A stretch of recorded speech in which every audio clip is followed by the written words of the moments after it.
Needs to shut the up and to stay away from using his duck hole.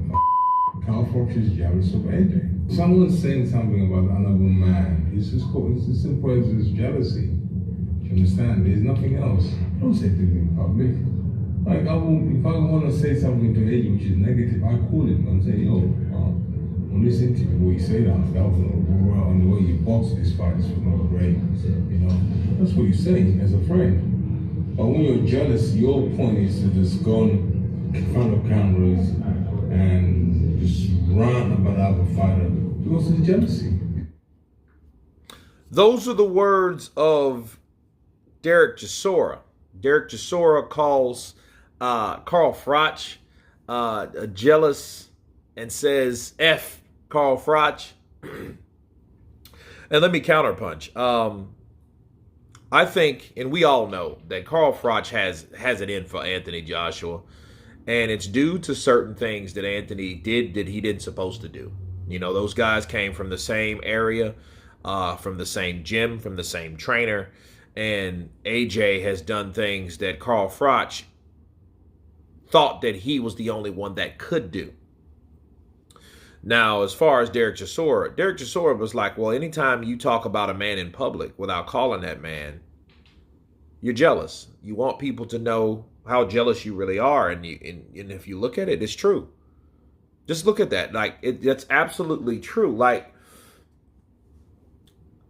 if you can't tell that person to their face, you're always talking about that person, and you personally know that person, there's something wrong with that. You want everyone else to know, and that person, instead of just telling that person, like, look, this is what I told him. See, it would have made more sense if Carl Froch said, hey, I told him to his face that I think he doesn't have a legacy, that I think he doesn't compare to mine, that I think, he's not the same fighter he used to be. You know what I mean? Like, when you do things like that, that gives you more credibility.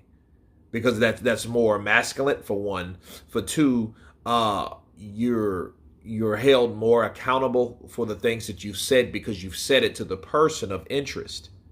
Okay, versus, hey, let me say this about this person to a media output, and they're going to throw that all out over the place. They're going to make articles and stories about it, and of course the videos are there when you did make it initially. But then when you see that person, it's like, it is what it is. Like, hey, how you doing? That's not really equal. And other than that, it's not fair. So Derek Chisora has never had a hesitant bone in his body. He's going to tell you exactly what's going on. Like, you know what? Hey, you're a piece of shit for doing that. You're a jealous SOB for doing that. Because you could have told that man that to his face instead of telling the media how you feel about him being a retired fighter. And you're just butthurt because that guy has went so high. Bars. But anyway, you guys tell me what you think of Derek Chisora going off on Carl Froch over the comments that he made about Anthony Joshua. Of course, please subscribe. And you guys been Counterpunch. Peace!